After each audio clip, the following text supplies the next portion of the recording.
Hey guys, it's Percolating, and today we are back with another Real Talk. Now, today's Real Talk is going to be about something that was suggested by my viewers in my Discord. Uh, it was gonna be one on pet peeves, but I saw one that I'd liked a little bit better, and that would be the state of this gaming industry and games as a service in general. I really like that idea. I feel like I haven't done enough game-centric topics for this in a little bit, so I want to go ahead and bring it back a little bit. But I will be doing pet peeves probably next month unless something else of bigger importance shows up. So I would love to hear what you guys have for pet peeves down in the comments down below. I feel like it'd be fun to like throw a couple user comments in there. So if you guys have any pet peeves, leave them down in the comments. But today's is gaming's biggest thing right now, games as a service. So before we get too deep into it, I'm gonna go ahead and talk about what I see games as a service as, uh, and just to kind of make sure you guys are in my headspace before I go on my tangent. I want you guys to understand exactly what I'm talking about when I say games as a service. So games as a service to me is when a game or game company decides that they want a game to continue to have a lifespan that allows for monetization way past what regular DLCs and such might have. They want a very long monetization run, usually, and and that's not a bad thing. That is not intrinsically bad. The bad part is when you start to take those practices like loot boxes and like subscriptions to certain things and the ability to buy certain customization options, and you turn them into something that affects both the gameplay and the player experience in such a great impactful way that it's almost like you're paying for a different game than what you've already paid for. That is the bad part of games as a service. Games as a service, as its own thing, is not intrinsically bad. Matter of fact, I feel like in this time of growing AAA titles and giant masterpieces, with even AA and indie games being able to have such great fidelity and uh, such great like content, that if you want to stand out, especially as a AAA title, uh, games as a service is not necessity, but it is a very viable option to look at. It's something that people should not look at as an intrinsically bad thing, like I said, but it is something that allows for uh, it allows for growth from that developer. It allows them to do more, but it also allows you to keep a single game all around for even longer with less going on, to make it seem like they need another sequel to come out to make it a new thing. It can stay new, it can stay fresh. It's a good thing. Games as a service is not a bad thing instinctively. Uh, with that being said, I fucking do not like games as a service being as large as it is. Now, a bit of history on where games as a service kind of came from. Obviously, DLCs were the first iteration of games as a service. People would pay money to get extra bits, usually of story, something that didn't affect other people if they didn't have it, but it's like you could pay for extra bits of a game, more story, usually more just a little more playtime for yourself, and this is not instinctively bad. Uh, Bungie was usually the one who's credited with it, with Halo, with that being some of the first DLC around. But again, it gave new story, new perspective, new gameplay that you wouldn't have gotten without paying that little bit of extra money, and you didn't have to. You honestly did not have to. It didn't affect anything. It didn't affect any gameplay with the multiplayer that was already a part of it and free. It did not affect anything there. But when it started to gain a little more popularity, you saw people start to do season passes, which again, not instinctively bad, but it means that now you're giving them money beforehand to say, hey, I'm gonna take everything that you got coming down the pipeline, which sounds fantastic, except for when DLCs get canceled for one reason or another, and you still paid for a season pass that included said DLCs that you are no longer going to get. That is the idea behind a season pass. Not well, that's the bad part, but the idea behind the season pass is I give you money beforehand, and you give me my things coming down the line, and I don't have to worry about it later. But if they just kind of get rid of one DLC, which happened often, I know, especially from like my own experience, when I bought Saints Row 3, I bought a season's pass, and I got all the DLCs that came out with it, but there was a single DLC that I got really excited for, really pumped for, that instead of making it a new DLC, they ended up putting it into Saints Row 4, and I'm not gonna lie, I was a little bit salty. Not super salty, because I still ended up buying Saints Row 4 and kind of regretting that decision, but it was still I still enjoyed the time that I had with my season's pass, with my content that I got. It wasn't instinctively bad. DLC is not bad, but it was the first step towards this games as a service model where sustainability is a big part of the game. It's a game that wants to stay around for a while. DLC was the first step. Then it kind of moved over to microtransactions that were really made popular by free-to-play games.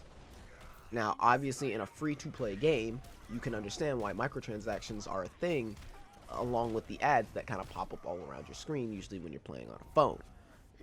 That makes sense because it's like, well, I didn't pay anything for this game, but if I would like to pay for power-ups for my own single-player experience, this is fine. If I'd like to pay for some cosmetic item for my own single-player experience that does not affect anyone else, this is fine.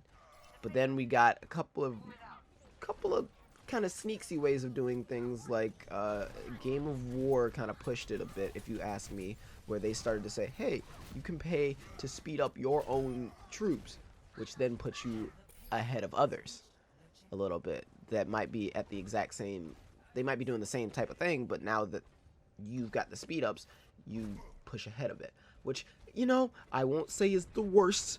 It's not the worst. It's a little bit it was a little bit pushing for me personally when it came to, you know, adding that experience between someone else. It's like, now I feel like I can pay to get ahead, which you could very well pay to get ahead. People did pay to have giant guilds, or to be able to have these giant guilds and such, and it was kind of crazy. I remember playing Game of War very religiously for a while, and I remember there were certain people who, in my clans, who would pay tons of actual money to get ahead.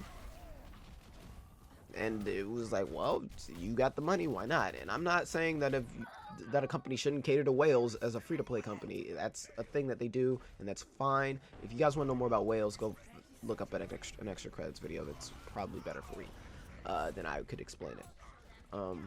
But yeah, like, it's not bad to go for them. They make money off of it. That's how the game makes their money. But it felt to me a little shady. That's when it started to get shady for me. When it started to get picked up by games that already cost me $60, I got a little bit offended at first, because I'm like, well, I already paid money, and now you want me to pay more money for something else? And I didn't agree at first. They added a bit more randomization in the form of loot boxes to really make it pop, but then you could pay for the loot boxes. And I'm not gonna lie, I play Overwatch. I play Overwatch. I have bought loot boxes. I probably will continue to buy loot boxes. And I'm not saying loot boxes are instinctively, again, bad. They're not.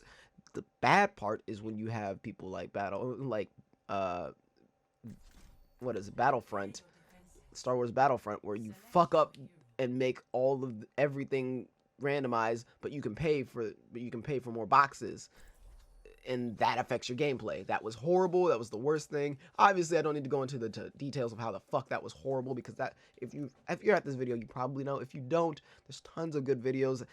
Fucking message me on Twitter, and I can send you tons of videos about it if you are so interested. But loot boxes aren't bad. Loot boxes are a thing that will exist to kind of sustain a product to continue to be worked on. They're not bad, but they're not usually my style either. I don't particularly like buying loot boxes. I usually end up buying them because I want a certain skin in an event that is a timely thing, and I don't get it, and I want it. I've bought loot boxes for Overwatch, and that's about it. And I feel like they do it very, very right, so I don't feel bad giving Blizzard my money. They've made billions of dollars off of this, and I'm fine with that. We'll come back around to the fact that they make billions of dollars off of loot boxes a little bit later, because there's more to this story, and I have to continue pressing through. So we've gotten through most of the history of games as a service. They are usually games that push multiplayer, and they are usually games that push multiplayer and a bit more of a, hey, this game's going to be around for a while, so enjoy it with people and have fun all together, but there's also things that you can buy type of thought process. And I'd like to say that the game that really popularized games as a service would be Grand Theft Auto. Grand Theft Auto 5 in particular, Grand Theft Auto 5 Online. We know that it's a juggernaut. It released back in 2013, and it took the world by storm. So many people bought Grand Theft Auto for the online, and then so many people got online that it was kind of ridiculous, and GTA literally said, and Rockstar literally said about GTA, well, fuck the story-based stuff that we were going to do for the regular game. Let's just monetize the fuck out of GTA Online. And that's exactly what they did. And we let it happen. We as consumers let it happen. I have not bought a thing off of Grand Theft Auto Online, and the reason is I never feel like it's worth it. I have not felt like anything Grand Theft Auto Online has been worth the entire amount of money that they would make me spend on it. Even if it might just add up to $5, I never feel like the $5 is worth all of that. The sandbox is fun. There's tons of cool stuff that comes in these packs, but they try to keep these packs under lock and key, and that's when it becomes kind of an asshole thing to do. There are people who are obviously overpowered with tons of ridiculous weapons that they just kind of go and buy. It's like, you can go buy them. If I wanted to jump into GTA right now, I would feel horrible unless I jumped into my own custom game with my own friends. I'd feel so bad because, like, people would be overpowered. It's just not fun. But it is for the casual player, especially if they're willing to throw a couple extra bucks that way. But the fact that you're making it to where someone has to throw that extra money that way makes me feel kind of shitty as someone who, like, would just like to play casually every so often and jump in, have a good time. I can't really do that because I can't own a house, which means I can't own a car and a garage. Like, you see these dependencies is what makes GTA Online thrive so much. It depends. You have to have this before you can get this, and you can't get this without having this. But all the fun stuff is behind these locks and keys that you have to get anyway. And yes, you can just buy money in the game. You can buy your in-game currency. Of course, it doesn't directly correlate because that's how microtransactions in that sense work. It makes it easier for you to spend more money because you don't understand how much real-world money your in-game money is. And as long as it doesn't correlate nicely enough, you're going to spend without realizing, and then once you're too low, you're going to be just low enough that you got to buy a little bit more money for something else, but it'll leave you just enough to buy a little bit of something else. You buy that other thing, and then next time you want to buy something, it's going to be just enough that you don't have enough for it, and the cycle continues. It's a rinse, wash, and repeat. Short and just like it's one of those things where it's like you're gonna spend your time on it. Like, it's not good, and I don't like that type of thought process. It's why GTA Online didn't become super fun for me, and it's why I didn't spend a lot of time in it. But GTA Online is what really taught the gaming industry that they can do this. Because after everyone saw Rockstar hit it big with millions of players concurrently paying money for a service that just kind of existed, it was literally just a big sandbox with tons of people on it. And it's not bad. Like I said, the idea intrinsically is not bad, but the marketing practice, the money practices behind it were kind of scummy. I didn't like GTA Online's microtransactions, and I will never say that I do. But because so many people went for it, and it's such a casually accepted game, it makes so much positivity, it seems like, for the company. It only made positive press. Well, besides the regular GTA controversies, but let's be honest, that's part of their marketing ploy. Uh, besides that, like, it was nothing but positives, nothing but dollar signs, and nothing but good stuff, and that turns every other company's attention and says, we can do this? And GTA was not the first. Honestly, if I had to say there was someone who was first, it was probably EA. They're usually the first ones to find these new marketing ploys, and they were the first ones to kind of put in the loot boxes with the microtransactions and the ways to kind of pay to win with their sports series. I don't know exactly where it came out, but I want to say that it came out before GTA Online is when they tried it. And when they did, well, people didn't like it, but they still bought and played it because it's a sports game of that year, and that's exactly what they do. When it comes down to it, though, when it comes down to it, that was probably one of the first real instances of games as a service. You constantly had updates, constantly had new things coming to it to make it feel like the next sequel was something bigger and better. And that's what really makes a games as a service. There's tons of other great examples, though, that I can kind of relate more to as far as the GTA Online. Didn't like it, didn't play too much of it. Then there was Destiny. Destiny was probably one of the next releases that had microtransactions and went for the games as a service. It took a lot from MMORPGs. And by the way, the reason I haven't mentioned MMOs as a games as a service is because they were games as a service way before. And in that case, it was you pay to play, and then when you're done, you're done. You can say, I don't want to pay for it anymore, and you could be done with it. MMOs and stuff like that, they're on their own different level. They don't really coincide with the rest of the gaming industry when it comes to games as a service. Destiny, however, was an attempt at bringing MMO elements into a different type of game. One that was both multiplayer, community-based, but kind of focused fired. It's why you had to you played with the guilds, you played with raids, but it was only a certain set amount of people in your server at any one time. Not like an MMO where 100,000 people could be online and you guys are chilling doing your own things that sometimes interact with each other but never actually affects each other's gameplay. You know what I'm saying? Destiny, however, is one of the bad examples of DLC, if you ask me. Why am I paying for bits of story that you told me I was going to have in the beginning? Why am I paying to get these DLCs? Why am I paying for microtransactions for shitty things that really didn't add anything? Or if they did add it, some of them were, I want to say that some of them were kind of bullshit and added stats to you. Like, I don't like adding stats out of randomization.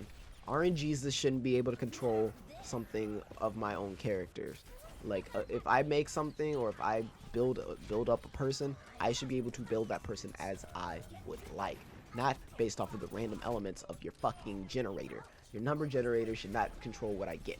And Destiny, I hated Destiny for this reason. It's the reason I never bought it. It's the reason I will probably never buy any Destiny sequel that came out, because they continued down some of these paths, and I hate that. They cut up their game, distributed it as DLC instead of giving me a full-fledged package that was worth it, and then saying, okay, by the way, we had ideas that also coincide and help push the story farther. Like, instead of that, they said, oh, take that away, take that away, take that. Here's your product. Oh, you want, here's some more for $5, here's another for $5. I don't like that idea. It makes me angry, and that's why I will never buy a Destiny game. Assassin's Creed Unity was a attempt at games as a service, but that one just failed for technical reasons. There are technical limitations to it, and sometimes they just don't work. And that is my issue with games as a service, is that they just won't do it right. Like, Rainbow Six Siege started out as a huge flop, and then came back around after Ubisoft put in time, effort, and a lot of elbow grease to make it work. And it finally did, and it was worth it. And their games as a service is fairly decent. I don't like some of their microtransactions. Kind of feel a little bit odd, just because it feels confusing enough that you sometimes just want to pay for it, and I don't like that. But as I play it, I realize that I'm fine with the game as it is. Being able to buy operators rubs me a little bit the wrong way, just because it feels like some people can buy the entire game and some people will buy the starter and have to work their way all the way through it, and that's a lot of bullshit to me. I bought one of the higher versions, but on sale, so it only came as like a $60 game. It's the only reason I have as many operators as I do, and it's probably the reason I'm probably not going to get many operators in the future, because I don't like that thought process. And I like Overwatch. I really do like Overwatch, but I'm not saying that they're a perfect system either, because for fuck's sake, Blizzard loves to tweak their algorithms constantly. Now, over in Korea, when they do that, it's publicized, but over here in the States, it is not really, unless you go super duper looking for it. But they tweak their systems constantly. Now, it's also just that I'm really bad with my RNGs, like, he doesn't like me. But it's very much possible for someone to go through, and I single-handedly played 10 straight hours gathering loot boxes, doing arcade stuff, doing the whole thing to make sure I got as many loot boxes as possible, and then still opened them up and got none of the new cool stuff from the event that is going on currently. So, like, if that doesn't show, like, yes, they like to tweak with their stuff. They do. They tweak with it a little bit every so often to see what they can really get away with, and it's not a bad way for. I don't think Blizzard does it in a malicious way. More of a way to continue to keep you playing, which is not a bad thing, but at the same time, it kind of is, because they're using it to boost their player counts, as well as to keep people interested, and also to advertise things to people. They advertise usually Overwatch League, which has other advertisers, and it's a cycle there. It's not bad. Obviously, they have to think for themselves to make their own money, to make their own marketing, to do their own things. I'm not saying that's a bad thing, but it is still a thing that happens. You pay for loot boxes for nothing but cosmetics and extra pieces. I can live if I don't get if I don't give any of the skins, and it doesn't add anything. They give their maps away for free. They give their characters away for free. Asking for skins for free, this is fair that I can pay a little bit extra for that. They're probably they're one of very few that I am fine with the way that they introduce their loot boxes and their microtransactions. But their games as a service is kind of put on a little different of a level, because they give, like I said, they give everything away for free except the skins and such. You just kind of got to earn them, and technically speaking, you can get all of them for free as well if you grind for long enough. If you play the game long enough, you get currency and such. It's a whole very worked out system that it works. So it's why I never feel bad playing Overwatch in that sense. But this is a rarity for me. I don't like games as a service, and this is where I come to my complete personal opinion on it. I don't like games as a service. I really don't. I miss the days of being able to jump into a game and have fun and leave in 5-10 minutes. I really do miss that.